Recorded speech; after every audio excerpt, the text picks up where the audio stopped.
Okay. I'm conscious of time here. Yes. So I did bang on a little bit there. You do have one or two topics left, but there is something I really want to do. Yeah, I'm going to let you do that. Yeah, Chaz. okay. I'm going to. And you can chip in. Yes, You can chip okay. in. And this is an accountability moment. I want to build the case for and against Trump.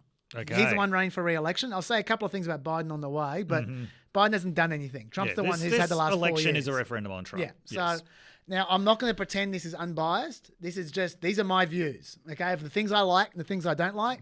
You guys know I'm just doing free roll up. Yep. You guys know that where I'm coming from. I am kind of a slightly lefty libertarian, but I am a libertarian.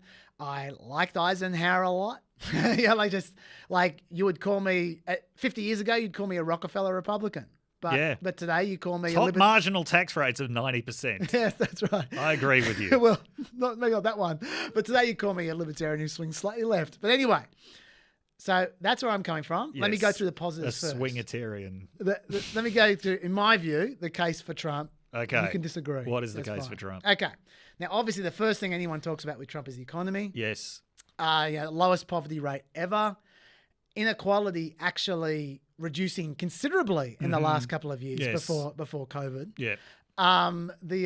We know all the unemployment stuff. Obviously, he did very little to achieve any of that. Absolutely. Like those trains were running along the tracks when he took over. Yes. I mean, you could argue that the tax cuts didn't hurt it. They didn't hurt it, but the corporate tax cuts, they can act as stimulus. That was a stimulus essentially done at a time when it was the least needed. Right. That's a stimulus that could have been done during the coronavirus crisis. Yep.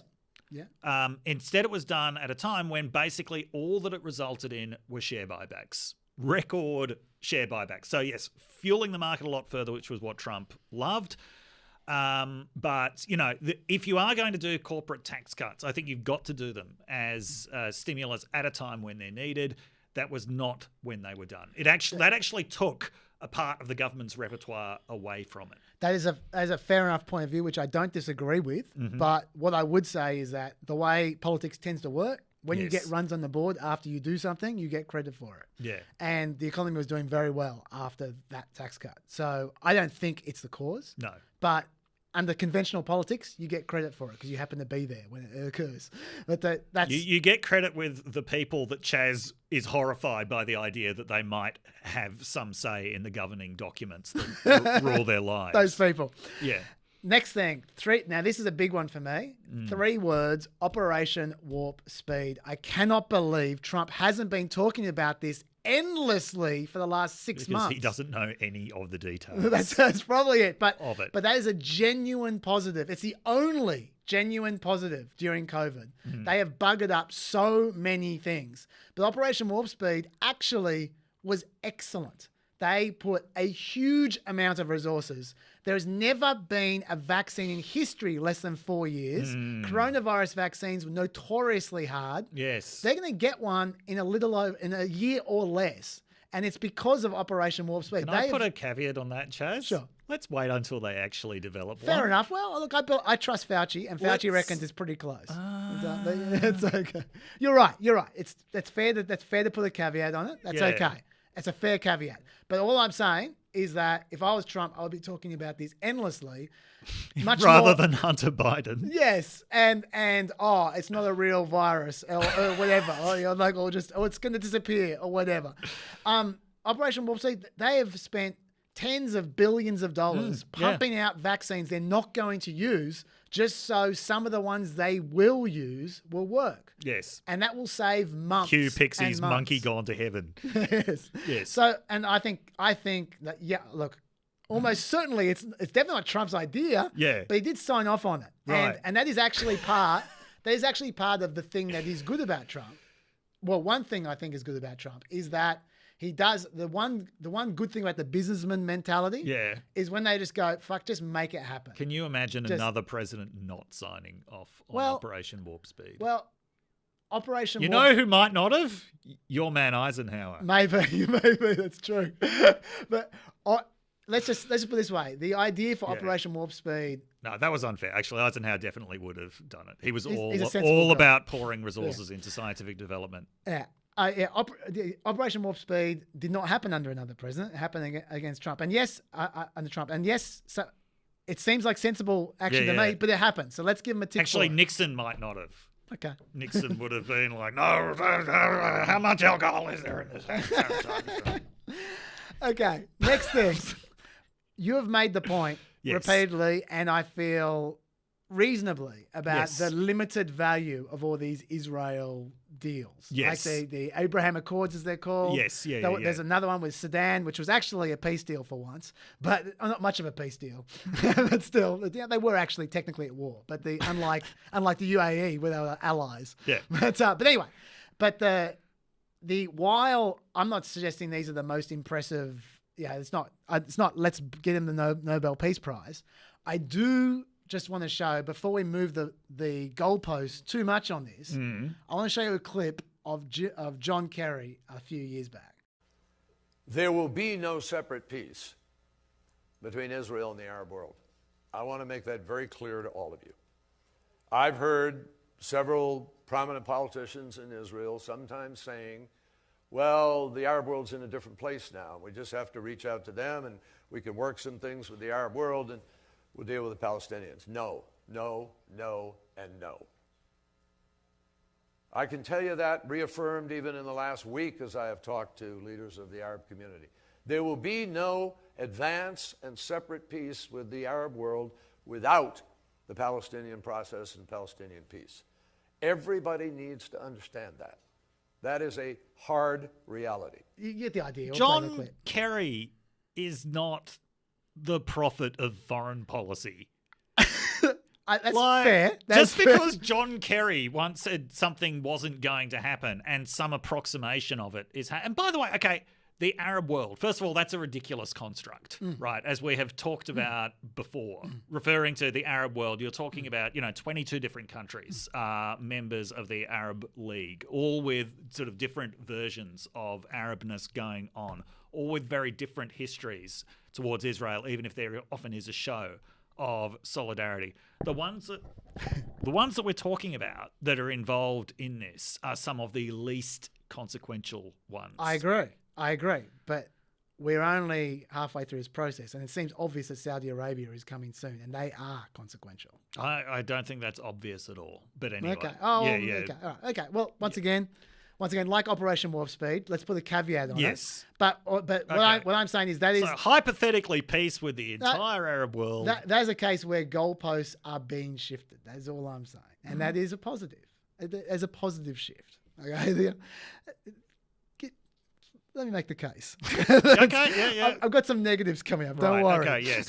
It's one area where we also disagree. Yes. But we've had this out before, so that's fine. Oh, Semi had it out. Yeah. Is I am a supporter largely of the sexual harassment reforms at universities. We talked about this before with Betsy DeVos, how I felt like there wasn't enough due process, and I think they went a little bit far.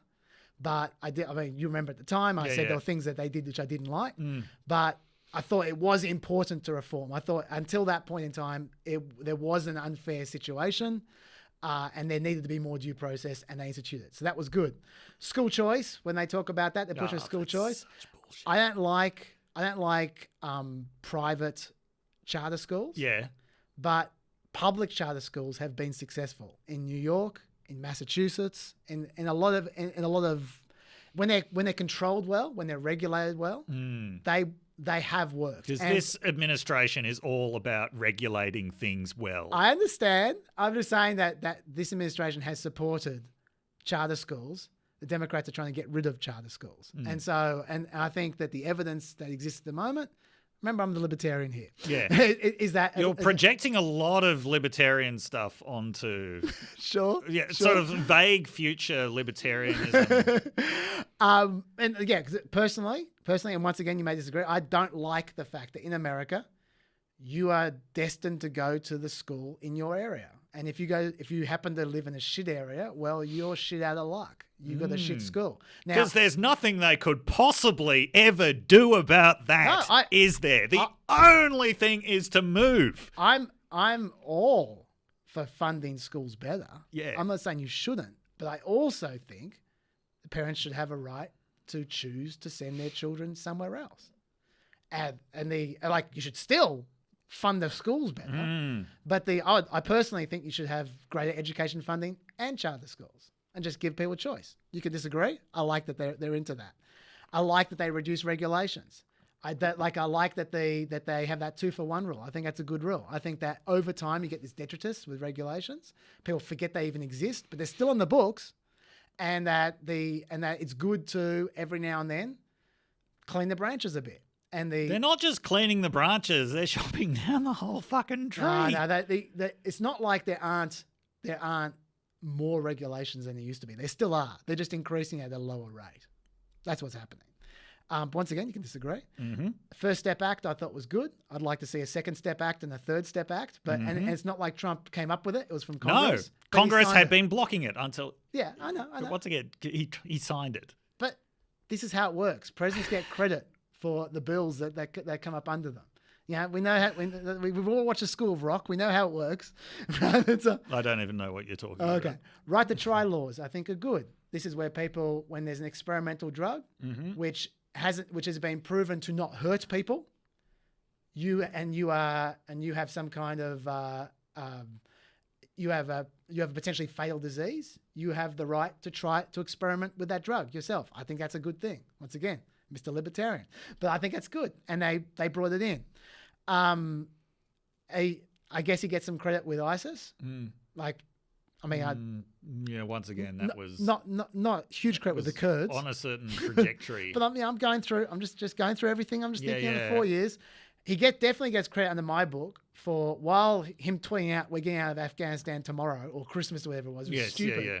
He does get credit in my book for appointing the first ambassador who actually wants to get out of Afghanistan. Okay. I actually think that if he won re-election, America will get out of Afghanistan because of that ambassador. So I think I give him credit for that.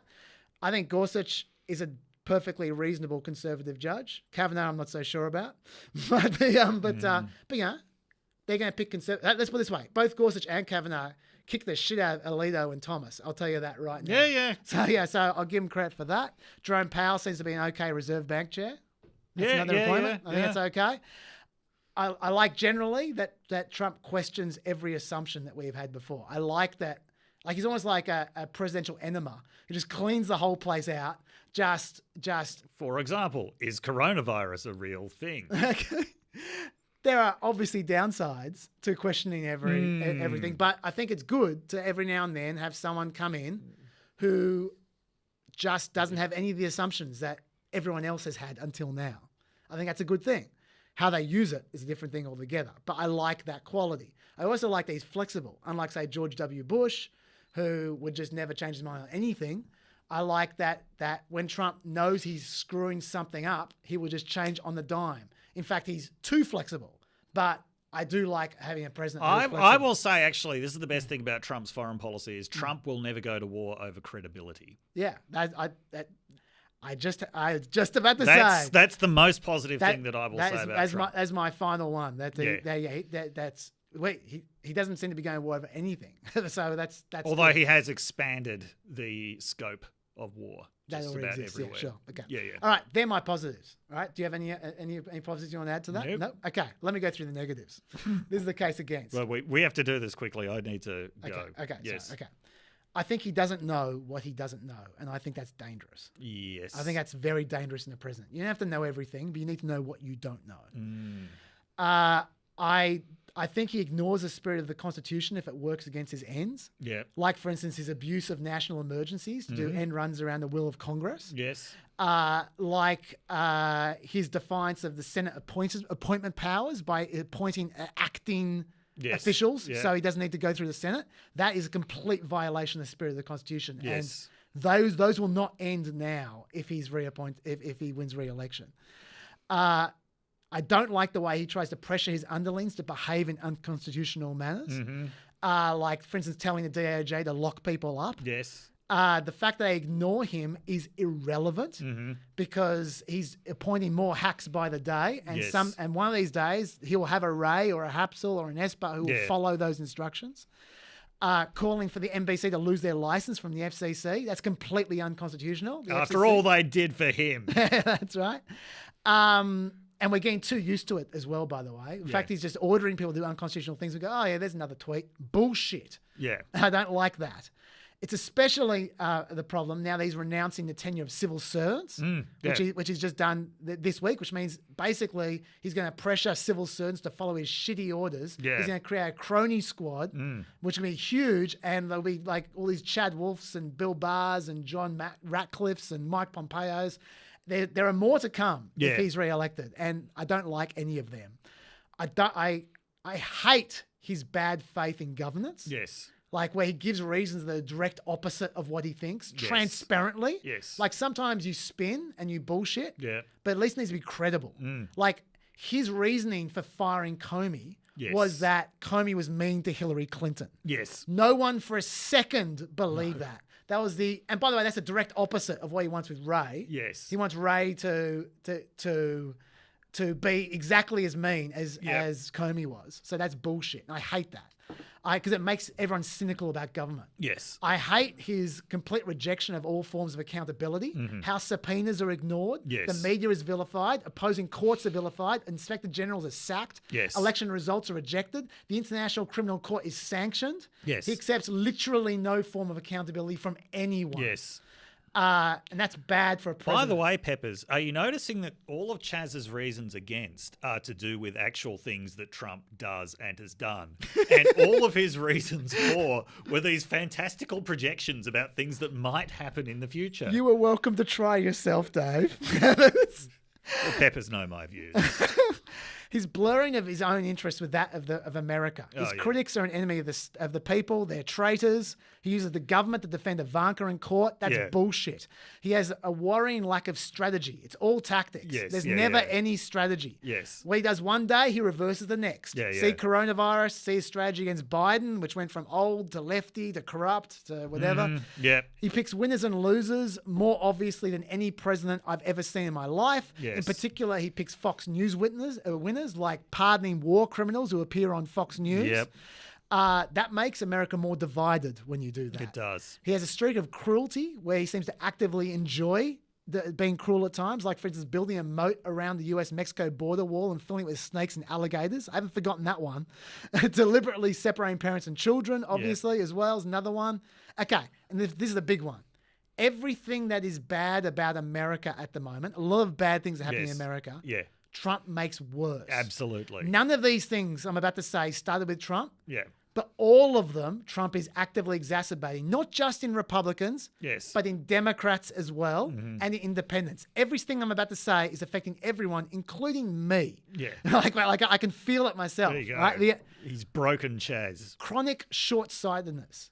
Everything is now the worst or the best. Healthcare plans come in 2 weeks perennially. The vilification of all criticism. Anti-American tendencies, enemy of the people, etc. Knee-jerk partisanship. Childish mean-spiritedness. It's a real shame that Mitt Romney got corona.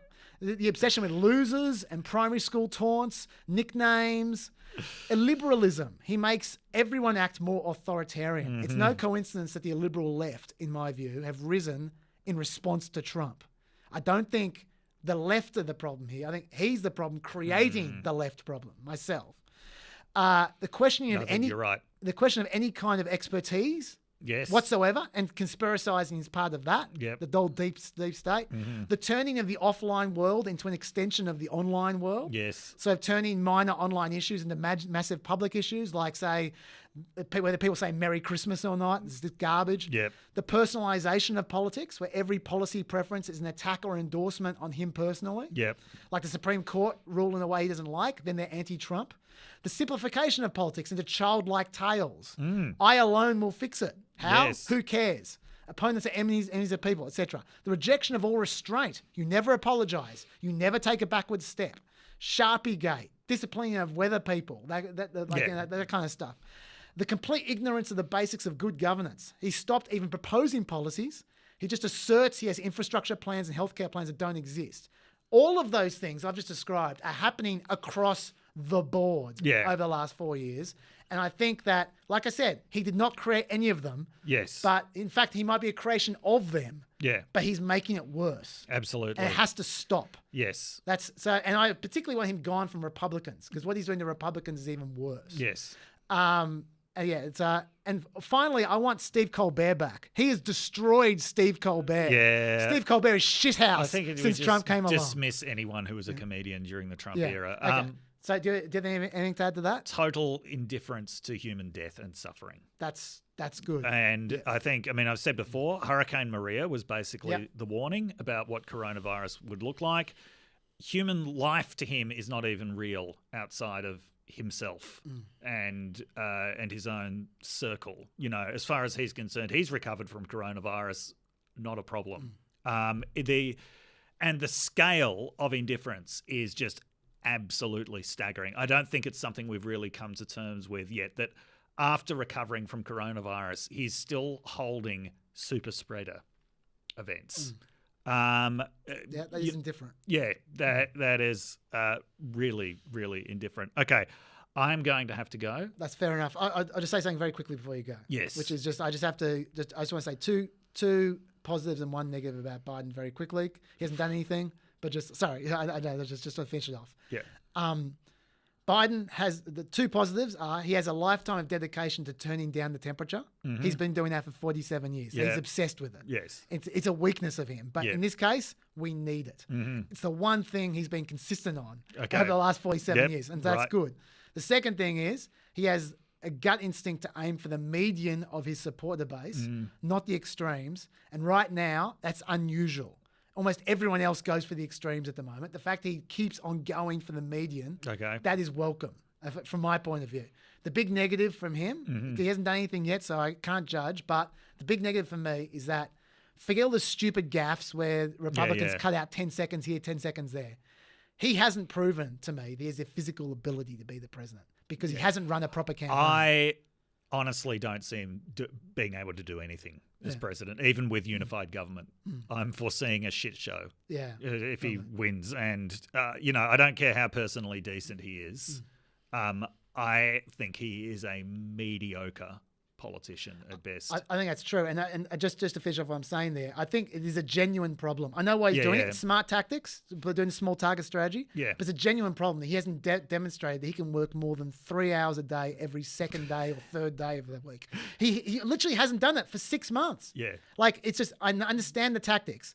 But when you are that old and that feeble, you need to demonstrate that you can do it.